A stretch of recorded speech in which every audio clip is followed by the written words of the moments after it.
तबाही की तरफ बढ़ रही है जी पार्टी। ताउला तारड़ साहब क्या कर रहे हैं आप जमात के अंदर? बहुत शुक्रिया नदीम मलिक साहब, बहुत मेहरबानी। बात यह है कि पिछले 30-40 साल से हमारे मुखालिफिन की बड़ी शदीद ख्वाहिश रही है कि किसी न किसी तरीके से दोनों भाइयों में तफरका डाला जाए, कोई ना कोई मिसअंडरस्टैंडिंग पैदा की जाए और उसके नतीजे में या तो पार्टी को स्प्लिट कर दिया जाए या पार्टी के अंदर इतना इंतशार फैलाया जाए कि दोनों भाई जो हैं वो आपस में उनके इख्तलाफात जो हैं वो सामने आ जाएं। अनफॉर्चुनेटली इनकी ख्वाहिश जो है वो पूरी तो ना होनी है, ना हो सकती है, फॉर्चुनेटली या अनफॉर्चुनेटली। मगर आज देखिए, माजी गवाह है, जो भी शहबाज शरीफ साहब का माजी के अंदर जो भी उनको ऑफर्स होती रहीं, कुछ का उन्होंने जिक्र किया, कुछ उन्होंने कहा कि जी मेरे सीने में कुछ राज भी दफन है। उन्होंने दो बातें पब्लिकली की, क्योंकि गुलाम इसाक खान साहब ये बात कर चुके थे, इसलिए उन्होंने एक वो ऑफ़र का जिक्र किया और मुशर्रफ साहब ने जो दूसरी ऑफ़र की थी उन्होंने जिक्र किया। देखिए, वो एक बहुत लॉयल भाई हैं और उनका पॉलिटिक्स की तरफ एक अप्रोच अपनी हो सकती है जो कि उनकी पिछले 30-35 साल से है। आपने उनका और उस इंटरव्यू अप्रोच सुहेल में राइस वाला भी आपने पढ़ा होगा, जिसके अंदर बड़ा उन्होंने क्लियरली बोला था कि वो वुज़रा भी तय हो चुके थे।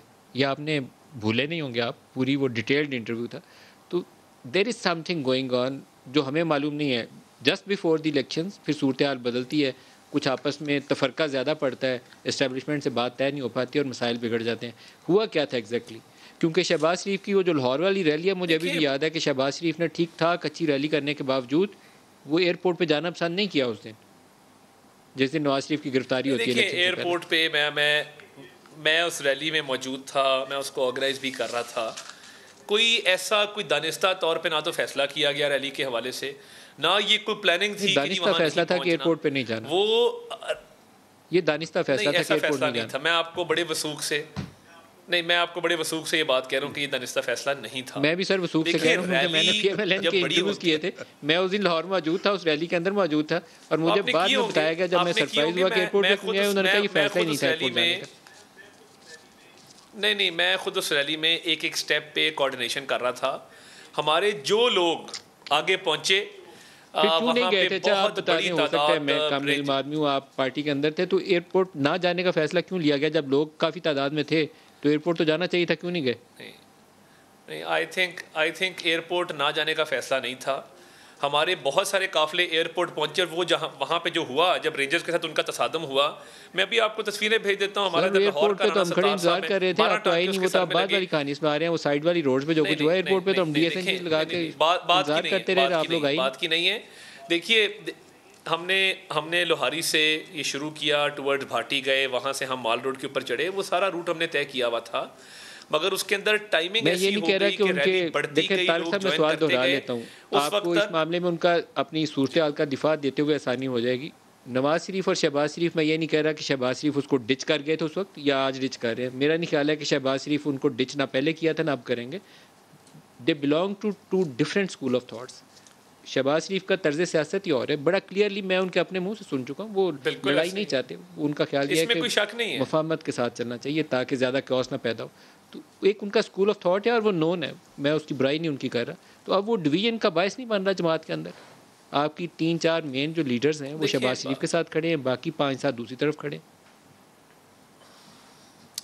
देखिए, मैं 2018 में जब हम इलेक्शन में गए, हमारा इलेक्शन का स्लोगन था वोट को इज्जत दो, खिदमत को वोट दो।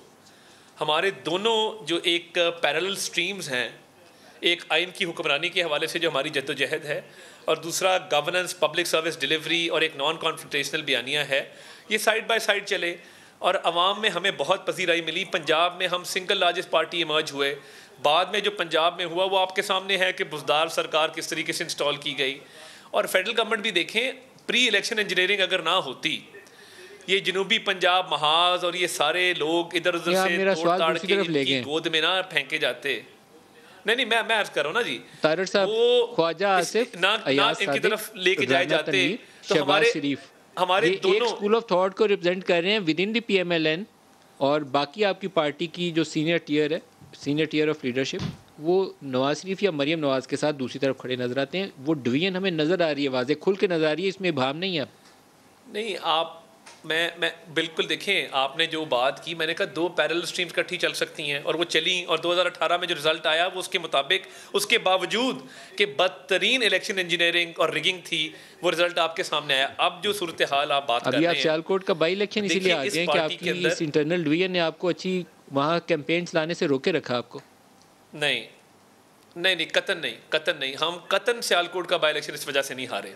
उसमें किसी किस्म का कोई कन्फ्यूजन, कोई भाम नहीं था। वहाँ पे उसी तरह हमने इलेक्शन लड़ा जिस तरह हमने डस्के का लड़ा या वजीराबाद का लड़ा। यहाँ और अवामिल शामिल थे, और जिस तरीके से आप लाहौर की महाजरीन की सीट जो कश्मीर इलेक्शन के वो भी इसलिए हारे, नारोवाल की इसलिए हारे, आप सियालकोट की इसलिए हारे। मैंने सियालकोट में बॉर्डरिंग एरिया जो इंडिया के बॉर्डर से यूनियन काउंसिल शुरू होती हैं, वहाँ से लेके शहर तक कैंपेन की है। मैं 3 महीने खून पसीना दिया सिलेक्शन कैंपेन के अंदर। मैं तो आपको एक यूनियन काउंसिल बता सकता हूँ कि कहाँ पे क्या हुआ। तो मैं नहीं समझता कि पार्टी की पॉलिसीज़ में इफेक्ट हुई। देखें, मियाँ नवाज शरीफ पार्टी के अनडिस्प्यूटेड कायद हैं, उसमें किसी को कोई शक, कोई अभाम नहीं है।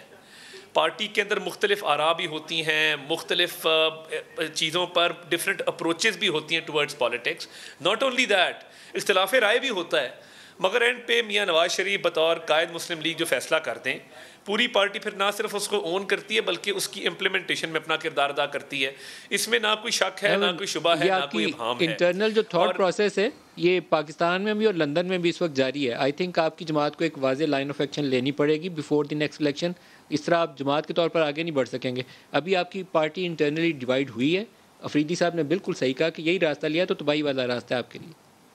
यूनिटी ऑफ कमांड आपकी हिल गई है, इस वक्त नहीं है।